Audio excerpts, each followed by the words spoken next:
இப்போ மனித சமுதாயத்தையே ஆட்டி வைக்கக்கூடிய மிகவும் கேட்டாலே அதிர்றது இல்லை அப்படிங்கிற மாதிரி நிறைய நோய்கள் இருக்கு இல்லையா? அதை வந்து நீங்கள் நினைக்கிற மாதிரிலாம் அவ்வளோ பெரிய விஷயம்லாம் கிடையாது. ரொம்ப ரொம்ப கேவலமான ஒரு மட்டமான விஷயம். அதை இவ்வளோ பெரிய பூதாகாரமாக அதை கொண்டு வரத்துக்கு எந்த அர்த்தமும் இல்லை. நீங்கள் கேள்விப்பட்டிருங்க அதிக ரத்த அழுத்தம் இல்லையா? இப்போ இந்த அதிக ரத்த அழுத்தத்துக்கு பார்த்தீங்கன்னா ப்ரெஷருக்கு பல வருஷமா மாத்திரை சாப்பிட்ருப்பாங்க. அப்போ இந்த ரத்த அழுத்தத்தை குணப்படுத்துவதற்கு ஏதாவது ஒரு முறை இருக்கா அப்படின்னா அது ஒரு மிகப்பெரிய ப்ராசஸ். நீங்கள் கேள்விப்பட்டிருக்க மாட்டீங்க, நம்ம அன்றாடம் பயன்படுத்தக்கூடிய வெண்டைக்காய் இருக்கு இல்லையா? வெண்டைக்காய், அந்த வெண்டைக்காயை வந்து நல்லா ஒரு 10 நிமிஷம் வெந்நீரில் ஊற போட்டு கொஞ்சம் சாஃப்ட் ஆகிட்டு நல்ல மென்று, பாஸ்கர் ஐயா சொல்கிற மாதிரி நல்ல மென்று உமிழ்நீரோட கலந்து சாப்பிட்டாங்கன்னா 3 நேரம், காலையில் மத்தியானம் நைட் 3 நேரமும் உணவுக்கு முன்னாடி ஒரு 4 வெண்டைக்காய், கரெக்டாக 3 நாள் கழித்து மறுபடியும் ப்ரெஷர் பார்த்தா நார்மலாக இருக்கும். நார்மலாக இருக்குங்கிறத அவளுக்கு அந்த சிம்டம்ஸும் இருக்காது, நல்லா ஆகிடும். ஸோ ரத்த அழுத்தத்தை எந்த மாதிரி நிலை இருந்தால் சரி, அந்த கிட்னியே ஃபெயிலியர் ஆகிற அளவுக்கு ரத்த அழுத்தம் இருந்தால் கூட அதை குணப்படுத்தக்கூடிய ஆற்றல் எதில் இருக்குங்க? வெண்டைக்காயில் இருக்குது. அப்புறம் ரெண்டாவது பார்த்தீங்கன்னா ரொம்ப இருதயம், ஹார்ட் சம்மந்தப்பட்ட கார்டியா நிறையா வந்து கார்டியா வாஸ்குலர் டிசீஸ் ரொம்ப நிறையா வருது. ஸோ அந்த மாதிரி இருதய சம்பந்தப்பட்ட பிரச்சனைகளுக்கு வந்து எந்த மாதிரி தீர்வு? இருதயம் ஏன் பலகீனமாக அடையுது அப்படின்னா உடம்புல வந்து துவர்ப்பு சத்து இருக்குது பார்த்தீங்களா? அந்த துவர்ப்பு சத்து வந்து ரொம்ப கம்மியாக இருக்குது.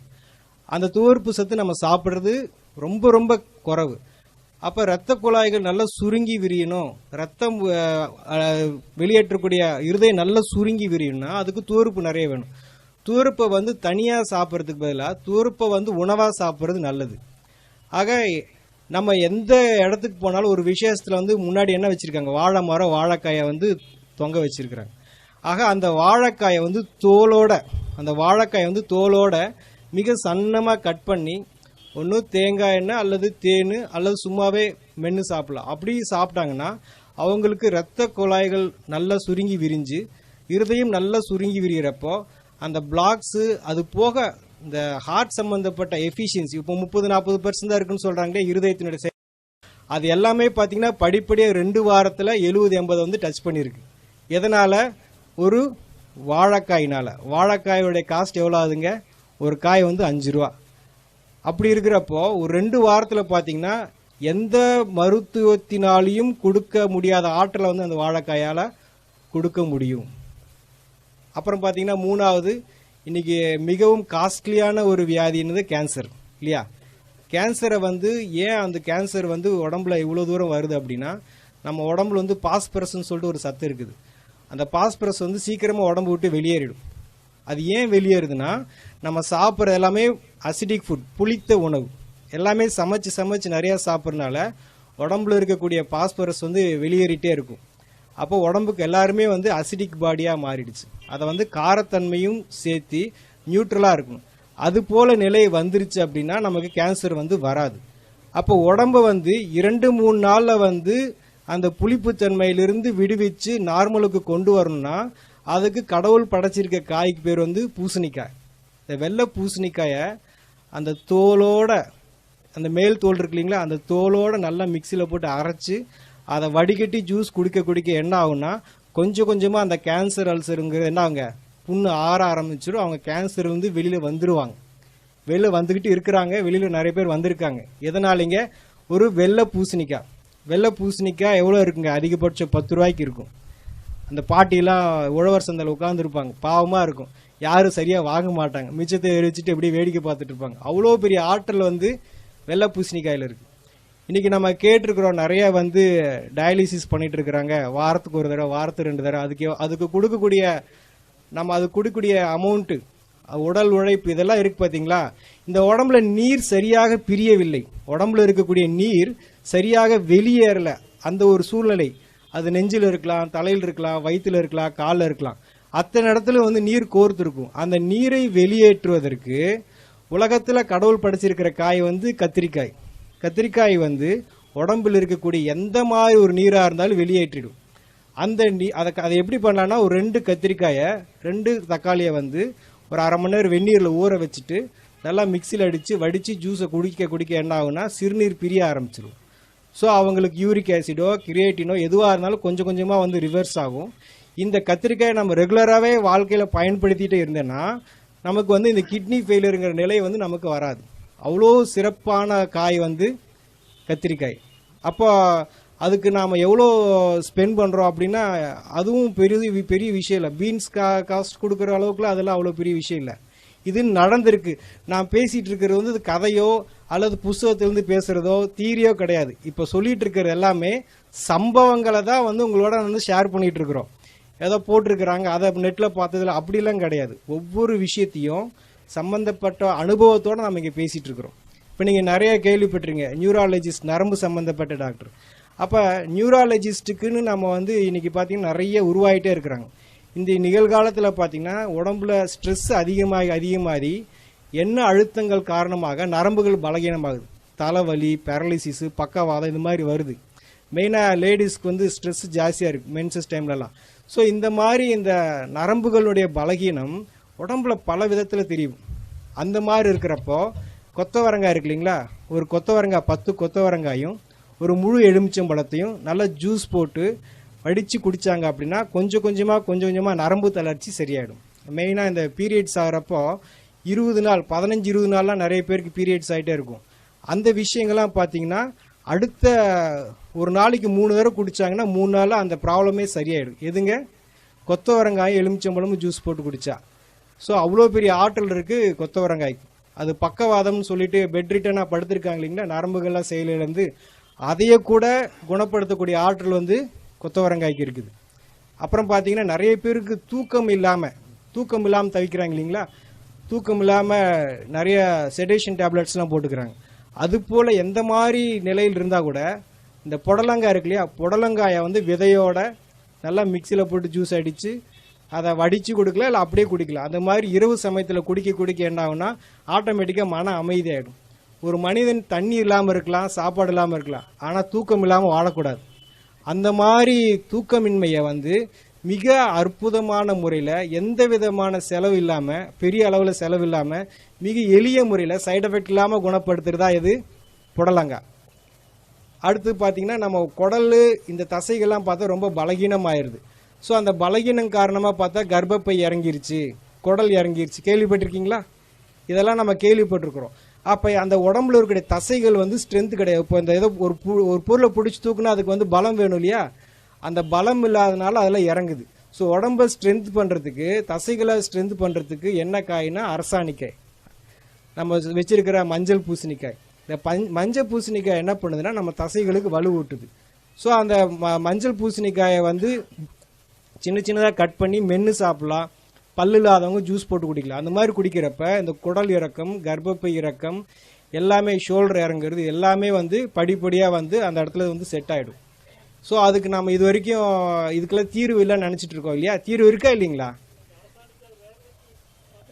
நான் இப்போ பேசிகிட்டு இருக்கிற எல்லாமே வந்து பார்த்தீங்கன்னா நீங்கள் அந்த பொருளை எந்த விதத்துலையும் வேக வைக்கிறதோ வறுக்கிறதோ இல்லாமல் அப்படியே சாப்பிட்றது.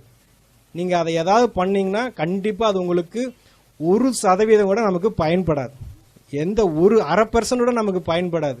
நீங்கள் அந்த பொருளை அதை அப்படியே தான் சாப்பிடணும். ஏன் அப்படின்னா நம்ம எதை பற்றி பேசிகிட்டு இருக்கிறோம், விட்டமின்ஸ் வந்து சீக்கிரமாக வந்து ஆவியாயிடும். அப்போ நீங்கள் கொஞ்சமாக அதை பாயில் பண்ணால் கூட ஆவியாயிடும். நீங்கள் விரும்பி ருசிக்காக சாப்பிடலாம், ஆனால் அதுக்கு உங்களுக்கு சுத்தமாக எந்த விதத்துலையும் பயன்படாது. அப்புறம் நம்ம நிறைய கேள்விப்பட்டிருக்கிறோம், என்னது கொலஸ்ட்ரால் அப்படிங்கிறது ஒரு சகஜமாக எல்லாருக்கும் இருக்கக்கூடிய ஒரு விஷயமாயிடுச்சு. இங்கே இருக்கிறவங்களுக்கு எடுத்து பார்த்தா 70%க்கு நெகட்டிவாக தான் கொலஸ்ட்ரால் இருக்கும். ஸோ அந்த கெட்ட கொழுப்பு எப்படி உடம்பு விட்டு நீங்கும் அப்படின்னா, உடம்புல வந்து எந்த மாதிரி கொழுப்பாக இருந்தாலும் அந்த கொழுப்பை வந்து தசையிலிருந்து தோலிருந்து கொஞ்சமாக நீக்கி வெளியே அனுப்புறதுக்கு தான் கோவக்காய் என்ன பண்ணுதுன்னா கொஞ்சமாக அந்த கெட்ட கொழுப்பை உடம்புல இருந்து நீக்கி அந்த ட்ரைக்ளிசரைடு, எல்டிஎல் இதெல்லாம் வந்து கொஞ்சமாக நீக்கி உடம்பு வந்து சுத்தமாக வச்சுக்கும். ஃபேட்டி லிவர்னு சொல்லுவாங்க. அதெல்லாத்தையும் கூட இந்த கோவக்காய் வந்து மிக அற்புதமான முறையில் சரி பண்ணிவிடும். ஸோ கொலஸ்ட்ராலுக்கு ஒரு தீர்வு கிடைச்சிருச்சா. அப்புறம் உடம்புல சொரியாசிஸ் சொல்லுவாங்களே, மிக கடுமையான வியாதி, பயங்கரமான தோல் சம்மந்தப்பட்ட பிரச்சனை. அந்த மாதிரி சொரியாசிஸ்க்கு வந்து ட்ரீட்மெண்ட்டில் நிறைய பேருக்கு சர்ஜரி லெவலில் போகிறாங்க. அந்த மாதிரி சர்ஜரியெலாம் இல்லாமல் சாதாரணமான முறையிலே வந்து சரிப்படுத்துறது தான் வந்து கோவக்காய். கோவக்காய்க்கு மீறின ஒரு பொருள் கிடையாது. இந்த வெள்ளையாக இருக்குள்ளே ஒயிட்லலாம் வெள்ளை வெள்ளையாக பேச்சஸ் வருது. இந்த மாதிரி வெள்ளையாக இருக்கக்கூடிய பேச்சஸ்க்கு கூட இந்த கோவக்காயை சாப்பிட்டு மீண்டும் அந்த கலர் வந்திருக்கு. கோவைக்காய் அதோட கோவை இலை கிடச்சா அதோட ரொம்ப சிறப்பு. சரிங்களா? கொலஸ்ட்ராலுக்கு சரி, இந்த மாதிரி ஸ்கின் ப்ராப்ளத்துக்கு எல்லாத்துக்குமே கோவக்காய் நல்லா கேட்கும். அடுத்து பார்த்தா சுவாசத்தில் நமக்கு வந்து சரியான ஆக்சிஜன் பற்றாக்குறை இருக்கிறனால தான் இந்த ஆஸ்துமா, வீசிங் இதெல்லாம் வருது. ஸோ அந்த மாதிரி சுவாச சம்பந்தப்பட்ட பிரச்சனைக்கு உடம்புல அதிகமான ஆக்சிஜன் பிராணனை கொடுக்கக்கூடியது தான் வந்து முருங்கை இலையை கீரையை ஜூஸ் போட்டு குடிக்கலாம். அல்லது முருங்கை விதை இருக்குது பார்த்தீங்களா, அது முத்துன முருங்கை விதையை வந்து எண்ணெய் பசை இருக்கும், அதை வந்து அப்படியே வாயில் பபுள்கம் மாதிரி சப்பி சாப்பிடணும். இது மாதிரி பண்ணிட்டு வர எப்பேற்பட்ட எவ்வளோ காலமான நீண்ட கிரானிக்காக இருக்கக்கூடிய ஆஸ்துமா, வீசிங் கூட சரியாக முருங்கை கீரையும் முருங்கை விதையும் சேர்க்க சுவாசத்தினுடைய ஃப்ரெஷ்னஸ், ஏன்னா உடம்புல சுவாசம் ரொம்ப முக்கியம் இல்லையா, அதனால அதுக்கு ரொம்ப முக்கியத்துவம் இருக்குது. முருங்கைனால வந்து எந்த மாதிரி சுவாச சம்மந்தப்பட்ட பிரச்சனைகளும் சால்வ் பண்ண முடியும். அப்புறம் பீர்க்கங்காயை பற்றி சொல்கிறதுனா நம்ம நிறைய அதை யூஸ் பண்ணுறதில்ல. நிறைய பேர் பாவக்காயை வந்து ரொம்ப மதிப்பாக சொல்கிறோம். அது கூட ஒரு மேலே வந்து விஷயந்தான் பீர்க்கங்காயை வந்து தோலோட, அந்த பீர்க்கங்காயோட விசேஷமே தோல் தான். அந்த தோலோட நம்ம வந்து ஜூஸ் போட்டு அல்லது மென்று சாப்பிட்டோம்னா நம்ம உடம்புல பெப்டிக் அல்சர் அப்படின்னு சொல்லிட்டு ஒரு அல்சர் இருக்கும். அந்த அல்சர் வந்து அதிகப்படியாக வந்து உடம்பு எல்லா பக்கமும் வந்து புண்ணாக மாறி அந்த புண்ணு வந்து உடம்பு ஃபுல்லாக பரவும். அப்போ அந்த புண்ணெல்லாம் ஆத்துறதுக்கு உடம்புக்கு என்ன வேணும் அப்படின்னா இந்த பீர்க்கங்காய் ஜூஸ். இந்த பீர்க்கங்காயை வந்து மென்று சாப்பிட ஆட்டோமேட்டிக்காக உடம்புல இருக்கிற புண்ணெல்லாம் ஆறிடும். ஸோ புண்ணு ஆற நம்ம உடம்புல இருக்கக்கூடிய ஹார்மோன்ஸ் எல்லாம் வந்து சரியாக அவங்களுக்கு சுகர் அப்படிங்கிறது கொஞ்சமாக நார்மல் ஆகும். அப்புறம் நீங்கள் பார்க்குறீங்க மூட்டு வலிக்கு வந்து இப்போ என்ன, இடது காலுக்கு ஒரு 2 லட்சம், வலது காலுக்கு ஒரு 2 லட்சம் எடுத்து வச்சுக்கிறாங்க. ஸோ மூட்டு வலி வந்து ரொம்ப அதுவும் காஸ்ட்லி ஆகிடுச்சு. நம்ம உடம்புல நல்ல கொழுப்பு, ஹை டென்சிட்டி லிப்பிட் ப்ரொஃபைல், அது போக உடம்புக்கு வேண்டிய நல்ல எண்ணெய் பசை இருந்ததுன்னா எலும்புகள் வந்து ஸ்ட்ராங்காக இருக்கும். இன்னைக்கு வந்து பார்க்குறாங்க, இப்படி நடந்து போகிறாங்க, சும்மா கீழே படிக்கட்டு விட்டு இறங்குறாங்க, கால் ஃப்ராக்சர் ஆகிடுது. சும்மா ஏறுறாங்க, கீழே விழுந்தாங்க, வண்டி விட்டு சும்மா வண்டி மேலே தான் விழுந்திருக்கு, ஆட்டோமேட்டிக்காக ஏதாவது ஃப்ராக்சர் ஆகிடுது. ஃபுட்பால்லாம் பார்த்தீங்கன்னா அவங்க அப்படி ஓடி போய் திரும்பி குட்டிக்கரணை அடித்து விழுகிறாங்க, அவங்களுக்குலாம் ஒன்றும் ஆகிறதில்ல. நம்ம சும்மா விழுந்தாலே ஏன் ஃப்ராக்சர் ஆகுது? ஸோ அப்போ எலும்புகள் வந்து ரொம்ப பலகீனமாக இருக்குது.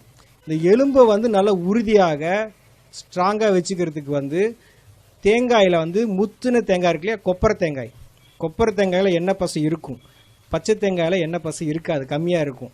அந்த கொப்பரை தேங்காயை நல்லா வாயில் போட்டு மென்று சாப்பிட்டாங்கன்னா இந்த ஏர் கிராக்கு, ஃப்ராக்சரு, எலும்பு சரியாக கூடலை, அந்த மாதிரி எந்த விஷயமா இருந்தாலும் சீக்கிரமாக கூடிடும். அவங்களுக்கு சர்ஜரி என்பது தேவை இல்லை. அப்புறம் பார்த்தீங்கன்னா ரீசெண்டாக பார்த்தீங்கன்னா நிறைய பேருக்கு வந்து இப்போ இருக்கக்கூடிய இளைய தலைமுறை லேடிஸ்க்கு பார்த்தீங்கன்னா தைராய்டு, அது ரொம்ப ஃபேமஸ் ஆகிடுச்சு. யாரை கேட்டாலும் எனக்கு தைராய்டுன்றாங்க. ஆக உடம்புல வந்து ஒரு சுரப்பி ஹார்மோன் வந்து இம்பேலன்ஸ் ஆகுது. அந்த ஹார்மோன் இம்பேலன்ஸுக்கு என்ன காரணம் அப்படின்னா கால்சியம் வந்து சரியான விதத்தில் செயல்பாடு இல்லை, எல்லாம் அதிகப்படியாக வேலை செய்யுது, இல்லைன்னா குறைய வேலை செய்யுது.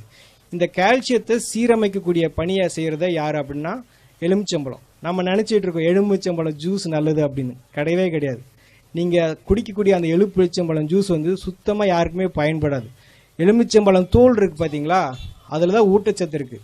எலுமிச்சம்பழத்தை தோலோட மிக்சியில் ஜூஸ் போட்டு அடித்து குடிக்கலாம், அல்லது தோலை மட்டும் கொஞ்சமாக வாயில் மென்று சாப்பிட ஹார்மோன் இம்பேலன்ஸ் வந்து சரியாகும். நான் சொல்லியிருந்த எந்த விஷயமும் வந்து நிகழ்காலத்தை நீங்கள் யார் செஞ்சாலும் 100க்கு 100% அது வேலை செய்யும். அது எந்த விதத்திலையும் யாரையும் ஏமாத்தாது. ஆகலாம், பார்க்கலாம், செய்யலாம், நடக்கலாம், அப்படிலாம் எதுவுமே கிடையாது. நீங்கள் செஞ்சு பார்க்கணும். ஆக நாங்கள் என்ன சொல்கிறோன்னா, குணப்படுத்துறதுக்கு நாங்கள் தயார், நீங்கள் குணமாகறதுக்கு நீங்கள் தயாரான்னு கேட்குறோம். ஆக இதெல்லாம் எப்படிங்க பச்சையாக சாப்பிட்றது, எப்படிங்க இவ்வளோ நாளாக சாப்பிட்டு இது பண்ணுறது அப்படின்னா, இப்போ நான் சொல்லிட்டு இருக்கிறீங்களா வெண்டைக்காய், ஒரு 4 வெண்டைக்காயை நீங்கள் சாப்பிட்டுட்டு 4 வெண்டைக்காயை சாப்பிட்டுட்டு அப்புறம் எப்பயும் போல் நீங்கள் சமைச்ச உணவு சாப்பிட்டுக்கோங்க. ஃபஸ்ட்டு 4 வந்து நீங்கள் என்ன உங்கள் உடம்புக்கு என்ன தேவையோ அதை கொடுத்துட்டதுக்கு அப்புறமா உங்களுடைய உணவை செஞ்சிட்டிங்கன்னா உங்கள் உடம்புக்கு என்ன தேவையோ கொடுக்கப்பட்டாச்சு. அதுக்கப்புறமா நீங்கள் வீட்டில் என்ன பழக்கத்தில் பண்ணியிருந்தீங்களோ திருப்பி நீங்கள் எந்த நோயோட பாதிக்கப்பட்டீங்களோ அது திருப்பி டெஸ்ட் பண்ணி பார்த்தா முற்றிலுமாக சரியாக இருக்கும். எல்லா காயை பற்றி சொன்னாலும் ஒரு முக்கியமாக இந்த கொத்தவரங்காயை பற்றி நான் சொல்ல விரும்புகிறேன். என்ன அப்படின்னா, போன வருடம் இந்தியாவிலிருந்து அதிகமாக ஏற்றுமதியான விவசாய பொருள் எதுனா கொத்தவரங்காய். எதுக்கு கை தட்டுறீங்க? எதுக்குன்னே தெரியாது, எதுக்கு கை தட்டுறீங்க? கொத்தவரங்காய் எதுக்கு வாங்கிட்டு போகிறாங்கன்னு தெரியுமா? நம்ம வாங்கலன்னு தலை தான் குனியணும். ஏன் வாங்குறாங்கன்னு தெரியுமா? அந்த கொத்தவரங்காயில் கிளஸ்டர் பீன் ஆயில் ஒரு எண்ணெய் பசை இருக்குது. கொத்தவரங்காய்க்குள்ளே ஒரு எண்ணெய் பசை இருக்குது. அந்த எண்ணெய் பசை வந்து ராக்கெட் லான்ச்சுக்கு யூஸ் பண்ணுறதா அவங்க சொல்கிறாங்க. நான் ராக்கெட் லான்ச் யூஸ் பண்ணுறோம், ஆள் குழாய் குளறுகளுக்கு வந்து இந்த எண்ணெய் பசை வந்து ரொம்ப முக்கியம் அப்படின்னு சொல்லி சொல்கிறாங்க. ஆனால் ஒரிஜினலாக அது நரம்பு சம்மந்தப்பட்ட எல்லா பிரச்சனையும் சால்வ் பண்ணும். அந்த ஒரு காய் மட்டும் நம்ம எல்லாரும் பயன்படுத்தினோன்னா மொத்த மருத்துவ உலகமே ஸ்தம்பிச்சு போயிடும். அவ்வளோ ஆற்றல் இருக்குது அந்த கொத்தவரங்காய்க்கு. பீரியட்ஸ் ஆகிறப்போ, பீரியட்ஸ் ஆகிறதுக்கு 2 நாள் முன்னாடி, பீரியட்ஸ் ஆகிறதுக்கு பின்னாடி 2 நாள், 5 நாள் கண்டிப்பாக வந்து கொத்தவரங்காயை எலுமிச்சம்பழத்தோட ஜூஸ் போட்டு குடித்தாங்கன்னா அவங்களுக்கு இந்த மாதிரி யூட்ரஸ் ஃபைபார்டு, பிசிஓடி, எந்த பிரச்சனை, பெயின், பேக் பெயின், வயிற்று வலி, தலைவலி, தலை சுற்றுறது, எந்த இது இல்லாமல் சுமூகமாக அந்த நாட்களை வந்து எளிமையாக கடந்து போயிடுவாங்க. B12 சொல்லிட்டு ஒரு விட்டமின், அது முருங்கை விதையில் அவ்வளோ இருக்குது. அதை விட்டுட்டு எல்லாம் ப்ரொக்கோலியை சாப்பிட்டு இருக்காங்க 200-300 கொடுத்துட்டு. இதை பற்றின எல்லா தகவலும் வந்து vegetableclinic.comனு ஒரு வெப்சைட் இருக்குது, அதில் கிடைக்கும்.